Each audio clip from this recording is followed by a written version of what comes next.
प्रशांत चार, welcome back to the channel. तो आज की वीडियो में हम डिस्कस करने वाले हैं एवरीथिंग अबाउट ब्लॉकचेन। ब्लॉकचेन क्या होता है, क्रिप्टो करेंसी क्या होता है, which courses you can go for, and finally तुम्हारे लिए थोड़े कुछ प्रोजेक्ट आइडियाज हैं जो तुम देख के बना सकते हो अपने रिज्यूमे के लिए एंड प्लेसमेंट्स इंटर्नशिप्स के लिए।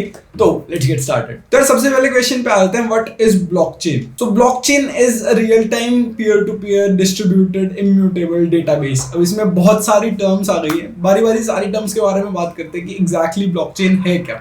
तो सबसे पहले डेटाबेस के बारे में बात कर लेते हैं, पीछे स्टार्ट करेंगे। अब डेटाबेस क्या होता है? डेटाबेस इज तुम्हारा कोई भी डेटा स्टोर करने के लिए, ठीक है, हम डेटाबेसेस यूज करते हैं। तुम्हारा जनरली तुम्हें पता होगा मोंगोडीबी होता है, तुम्हारा एसक्यूएल होता है, ठीक है। अब उनमें अलग अलग बाइफर्केशंस होती है, तुम्हारी एसक्यूएल डेटाबेसेस और नो एसक्यूएल डेटाबेसेस, वहां नहीं जाएंगे। अब एग्जैक्टली डेटाबेस में क्या होता है, तुम डेटा स्टोर कर रहे होते हो, ठीक है। तो ब्लॉकचेन में भी तुम डेटा स्टोर कर रहे होते हो। अब कैसे कर रहे होते हो वो एक अलग कहानी है। So blockchain is just a type of a database, ठीक है। अब ये इम्यूटेबल क्यों है? तो एग्जैक्टली ब्लॉकचेन के अंदर क्या सेव्ड होता है? ब्लॉकचेन के अंदर तुम्हारे तीन पार्ट्स होते हैं। एक तुम्हारा प्रीवियस ब्लॉक का हैश होता है, एक तुम्हारा डेटा होता है, फाइनली तुम्हारा करंट ब्लॉक का हैश होता है। अब तुम्हारा करंट ब्लॉक का जो हैश होता है वो कैसे जनरेट होता है? वो तुम्हारे प्रीवियस ब्लॉक के हैश प्लस तुम्हारे डेटा से जनरेट होता है। अब ये तुम्हारा इम्यूटेबल क्यों है? बिकॉज अगर तुमने डेटा चेंज किया या फिर तुमने प्रीवियस ब्लॉक का हैश चेंज किया तो तुम्हारा न्यू ब्लॉक का हैश चेंज हो जाएगा। अब तुम इनमें से कोई भी चीज अगर चेंज करते हो तो तुम्हारा जो ब्लॉक का नया वाला हैश है वो चेंज हो जाएगा। सो की वजह से नेक्स्ट वाले का हैश, प्रीवियस ब्लॉक का हैश चेंज होगा, सो जैसे उसका न्यू वाला हैश चेंज होगा, एंड ऐसे वो पूरी चेन ही ब्रेक हो जाएगी। So that is why it is a immutable database. अब तुम इसको ना एक लिंक लिस्ट की तरह समझ सकते हो कि लिंक लिस्ट में क्या होता है, तुम्हारा करंट नोड होता है वो तुम्हारे नेक्स्ट नोड से कनेक्टेड होता है। और इसमें बस ये चीज़ है कि इसमें तुम्हारा डेटा कितना भी बड़ा हो सकता है, because it's a database. Limit नहीं है कि बस इंटीजर स्टोर करेंगे या फिर कैरेक्टर स्टोर करेंगे, कुछ भी स्टोर कर सकते हो।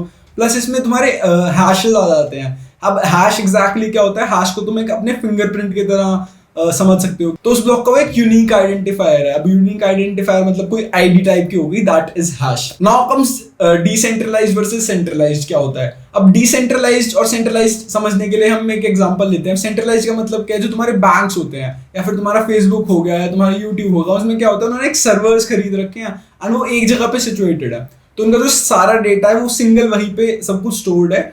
एंड अगर कुछ भी मतलब अगर कोई फेलियर वगैरह होता है तो सिंगल पॉइंट ऑफ फेलियर होगा कि उनका कोई डेटाबेस वाला जो एरिया था जहाँ पे उन्होंने सारे डेटा या सर्वर्स स्टोर कर रखे थे वहाँ पे आग लग गई, तो सिंगल पॉइंट ऑफ फेलियर है कि उन्होंने कहीं और शायद वो चीज़ स्टोर नहीं कर रखी हो तो खत्म हो गया। अब डिस्ट्रीब्यूटेड में क्या होता है? अगर कोई नेटवर्क पे 1000 कंप्यूटर्स है तो हर कंप्यूटर पे तुम्हारा क्या कहते हैं वो डेटा स्टोर्ड होगा। अब ब्लॉकचेन में क्या होता है कि ये तुम्हारा peer to peer distributed system है। डिस्ट्रीब्यूटेड सिस्टम में तुम्हारा जो डेटा होता है वो अलग अलग नोड्स पे स्टोर होता है एंड तुम्हारे नोड्स सारे एक जगह पे नहीं होते, ठीक है। तो अब इसमें ये डेटा को कॉन्करेंटली कैसे सेव करते हैं? तो इसमें तुम्हारा जो मेजॉरिटी रूल टाइप होता है ना, वही होता है कि इसमें एक एल्गोरिथम रन करते हैं। You have to accept that transaction और you have to decline that transaction. अब एक्सेप्ट डिक्लाइन कैसे करते हैं? वो चेक करते हैं कि जो पहले प्रीवियस स्टेट थी एंड करंट स्टेट है उसमें जो अपडेट हुआ है इज दैट सही या नहीं, ठीक है।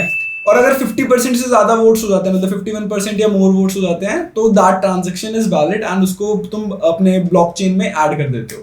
सर अभी ना इंटरव्यू प्रिपरेशन का टाइम चल रहा है, बिकॉज अभी तुम्हारी प्लेसमेंट्स और इंटर्नशिप्स आने वाली हैं, ठीक है। और तुम एक प्लेटफॉर्म ढूंढ रहे हो जहाँ पे तुम ये सारी चीजें पढ़ सकते हो फ्री में, तो this message is for you. या फिर तुम अगर अभी एक फर्स्ट ईयर स्टूडेंट है, कॉलेज ज्वाइन करने वाले हो एंड तुम्हें भी स्टार्ट करना है अपना कॉम्पिटिटिव प्रोग्रामिंग में या फिर इंटरव्यू प्रिपरेशन में, तो तुम भी इस मैसेज को सुन लेना, ठीक है। तो अब अनअकैडमी एंड कोर्सेरा फिर लाइव लेक्चर्स वगैरह लेते रहते हैं जो फ्री होते हैं।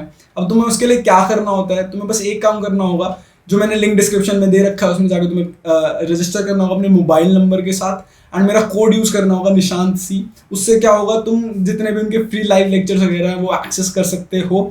अब इस पे कौन पढ़ाता है यार? इस पे वो लोग पढ़ा रहे होते हैं जिन्होंने काफी अच्छा फोड़ रखा है।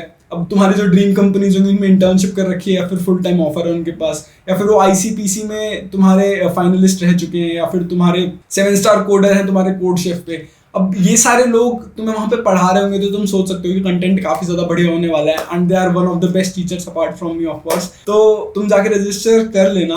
बाकी यार तुम उसका शेड्यूल वगैरह देख सकते हो डिस्क्रिप्शन में, उसके लिए तुम्हें लिंक मिल जाएगी नेक्स्ट कौन सी क्लासेस वगैरह होने वाली हैं। सर अनअकैडमी ने 4 कोर्सेज लॉन्च किए for beginners and intermediate level coders. वो 26 और 27 अप्रैल को लॉन्च किए, तो आज और कल किए थे।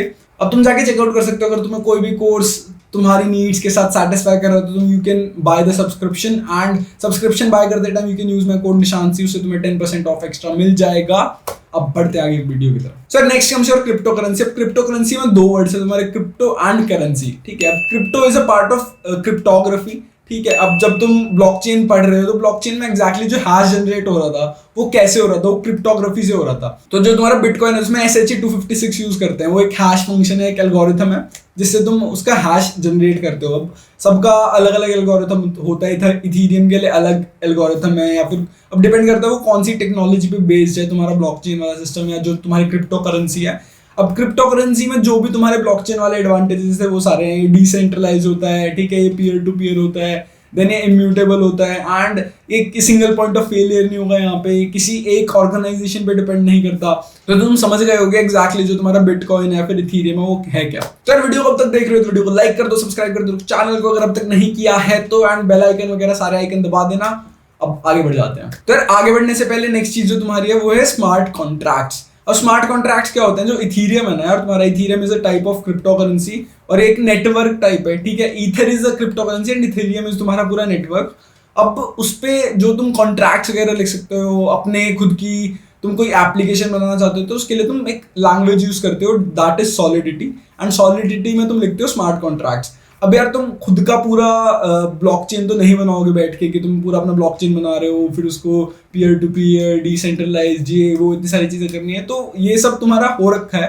अब इस नेटवर्क में क्या होता है, तुम्हें स्मार्ट कॉन्ट्रैक्ट्स लिखने होते हैं, and they are similar to classes. मतलब जब मैंने सीखा तो क्लासेस की तरह ही लिखने होते हैं कि उसमें तुम्हें फंक्शंस वगैरह लिखने होंगे कि अच्छा ये चीज़ करोगे तो क्या अपडेट होना चाहिए, एंड इनके ना काफ़ी सारे टेस्ट नेटवर्क्स होते हैं जिसपे तुम अपने स्मार्ट कॉन्ट्रैक्ट्स को टेस्ट कर सकते हो। अब सॉलिडिटी इज द लैंग्वेज। अब तुम्हें कुछ भी सीखना होगा तो तुम्हें पहले सॉलिडिटी सीखनी होगी एंड फिर तुम उस पर स्मार्ट कॉन्ट्रैक्ट्स वगैरह लिख सकते हो। सॉलिडिटी इज सिमिलर टू तुम्हारा जावास्क्रिप्ट, मतलब काफ़ी ज़्यादा सिंटैक्स वगैरह सिमिलर सा ही होता है एंड ज़्यादा सीखने में टाइम वगैरह नहीं लगेगा। सो अब नेक्स्ट चीज़ पे आते हैं कि तुम्हारे जो कोर्सेज हैं, तुम क्या कोर्सेज कर सकते हो to understand what is blockchain, what is crypto currency, या फिर how you can write smart contracts. अगर फ्री कोर्सेज चाहिए और तुम्हें सर्टिफिकेशन चाहिए तो तुम क्या कर सकते हो, कोर्सेरा पे जा सकते हो। कोर्सेरा पे तुम सर्च करोगे पहले ब्लॉकचेन रिलेटेड तुम्हारे जो टॉप वाला कोर्स है वो यहाँ पे आ रहा होगा, तुम्हें दिख जाएगा, वो जाके तुम कर सकते हो। इनमें से कोई भी कोर्स कर लो। अभी फ्री कैसे मिलेगा यार, फाइनेंशियल एड होती है, उसके बारे में एक अलग से वीडियो बना रखे, नहीं देखी तो आई बटन में आ रही हुई, जाके देख लेना। एंड उससे तुम क्या कर सकते हो, तुम अपना सर्टिफिकेशन वगैरह ले सकते हो। तुम पहले ब्लॉकचेन समझो कि एग्जैक्टली होता क्या है, कैसे इम्प्लीमेंटेड होता है, तुम्हें नहीं करना, बट तुम्हें पता होना चाहिए कि exactly how things work in blockchain. Blockchain सीखने के बाद तुम क्या करोगे, स्मार्ट कॉन्ट्रैक्ट्स वाला कोर्स कोई करोगे, इथीरियम वाला कोर्स कोई करोगे, ठीक है। तो उसके लिए तुम यूज कर सकते हो अपना कोर्सेरा पे यहाँ पे कोर्स आ रहा होगा जिसमें तुम सॉलिडिटी वगैरह सीख सकते हो। बट मैंने वो नहीं किया था, मैंने किया था तुम्हारा यूडेमी का एक कोर्स, उस कोर्स की डिटेल्स भी यहाँ पे आ रही होंगी। उसकी मतलब प्राइस भी फ्लक्चुएट होती रहती है 350 to 500 के बीच में। अगर तुम 500 रुपये तो अफोर्ड कर ही सकते हो तो वो जाके खरीद सकते हो। वो काफ़ी अच्छा कोर्स था, उसमें सारी चीज़ें तुम्हें समझा देते हैं, तुम्हें सॉलिडिटी में स्मार्ट कॉन्ट्रैक्ट्स वगैरह लिखना सिखाते हैं, एंड फाइनली तुम एक प्रोजेक्ट भी बना रहे होते हो। उस प्रोजेक्ट को तुम डायरेक्टली यूज कर सकते हो या फिर उसमें थोड़ा अपडेशंस करके यूज कर सकते हो अपने रेज्यूमे में। अब last but not the least is your projects. अब तुम प्रोजेक्ट आइडियाज में मैंने तुम्हें स्टार्टिंग में बोला था मैं तुम्हें प्रोजेक्ट आइडियाज बताने वाला हूँ। तो यार जहाँ पे भी तुम्हें ट्रांसपेरेंसी चाहिए, सिक्योरिटी चाहिए, ठीक है, और एक डिसेंट्रलाइज नेटवर्क टाइप का चाहिए, वहाँ पे तुम अपना ब्लॉकचेन यूज कर सकते हो। अब इसके काफी सारे एग्जांपल्स हैं, जैसे तुम्हें अगर एक ऑनलाइन वोटिंग सिस्टम बनाना है तो उसमें तुम्हें ट्रांसपेरेंसी भी चाहिए, ठीक है, उसमें तुम्हें सिक्योरिटी भी चाहिए, एंड ये भी नहीं चाहिए कि बस एक बंदे का सारी पावर हो। तो तुम एक ब्लॉकचेन पे तुम ये चीज बना सकते हो स्मार्ट कॉन्ट्रैक्ट्स वगैरह से। Then comes your real estate. अब जैसे रियल एस्टेट ट्रांजेक्शन में काफी सारे घपले वपले होते रहते हैं ना। अभी तुम्हें पता है कि एक ही जमीन को 15 लोगों को बेच दे, तुमने मूवीज भी देखी होंगी, उसको तुम ठीक कर सकते हो कैसे, तुमने एक तुम्हारे क्या कहते हैं ब्लॉकचेन पे ये चीज कर दी, तो अब अगर तुम कोई भी अपडेशन करोगे तो तुम्हारा पूरा ब्लॉकचेन फेल हो जाएगा, एंड ट्रांजेक्शन्स करने के लिए ना तुम्हें चेक करना पड़ेगा कि इज दिस ट्रांजेक्शन वैलिड और नॉट। तो वो एक काफी अच्छा तुम्हारा एग्जाम्पल है। देन यार तुम अपने आइडेंटिटी स्टोर करने के लिए यूज कर सकते हो, तुम मेडिकल रिकॉर्ड्स स्टोर करने के लिए एक एप्लीकेशन बना सकते हो, या फिर कुछ भी एग्जैक्टली अगर तुम्हें ब्लॉग्स वगैरह लिखने, तुम ब्लॉग्स वगैरह के लिए भी एक एप्लीकेशन बना सकते हो। तो ये तुम्हारे कुछ प्रोजेक्ट आइडियाज वगैरह हो गए हैं, तुम इन प्रोजेक्ट बना सकते हो। आई होप तुम्हें वीडियो पसंद आई होगी। वीडियो पसंद आई वीडियो को लाइक कर दो, सब्सक्राइब कर दो चैनल को, और कमेंट करके बताओ कि तुम्हारा कोई अलग आइडिया है जो मैंने इसमें इंक्लूड नहीं किया हुआ, या फिर तुम ब्लॉकचेन क्यों सीखना चाहते हो, तो जरूर कमेंट कर देना। बाकी मिलते हैं किसी और वीडियो में, तब तक के लिए